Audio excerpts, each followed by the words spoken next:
May is not here to shake your life, Taurus. It's here to show you how slowly things can fall apart, while you feel completely fine. And that's the dangerous part. You like stability, routine, predictability. But in May, that same comfort becomes your biggest weakness. The beginning of the month feels normal, nothing dramatic, no crisis, no panic. And that's exactly why you don't react. Expenses quietly increase. Small leaks, subscriptions, daily spending. Nothing big enough to scare you, but enough to drain you. You tell yourself, it's fine, I've got this. Do you? Because ignoring small losses is how big problems start. Then comes a period where decisions are required. Not urgent, not dramatic, just necessary. And you delay. I'll think about it. I'll do it later. Later turns into missed chances. This also shows up in relationships, especially if you're with someone faster, more impulsive. They want movement, you want stability, they push, you resist. And suddenly money becomes a conflict, not a resource. Mid-month brings an opportunity. Not loud, not obvious. Something practical, something stable, extra income, better structure, smarter system. And here's the problem. You might ignore it because it requires change. And you don't like change. Be honest, are you protecting your stability or just avoiding growth? Then comes the emotional comfort trap.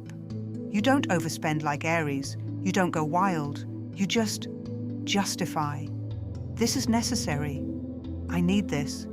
It's not that much. And piece by piece, your money disappears. No drama, no chaos, just slow erosion. Then reality starts to show. The people who adapt begin to move forward. New systems, new income, better control. And you're still thinking, still considering, still waiting for the perfect moment that never comes. In relationships, this gets sharper. With Virgo, you build. With Leo, you argue about spending. With Aries, you feel like the responsible one, until you're not. Closer to the end of the month, you get a choice. Not a miracle, a choice. Adjust or continue as is. And if you continue as is, nothing breaks immediately. It just slowly gets worse. And that's why it's dangerous, because you won't notice until it matters. The end of May shows you one thing clearly. Are you actually stable or just comfortable? Those are not the same. If you go through this month avoiding decisions, ignoring small financial leaks, and staying in your comfort zone, you won't crash. You'll drift, and drifting is harder to fix. So here's what you do. First, audit everything, every expense, no exceptions. Second, make one uncomfortable financial decision, just one. Third, build something that grows, not just something that feels safe.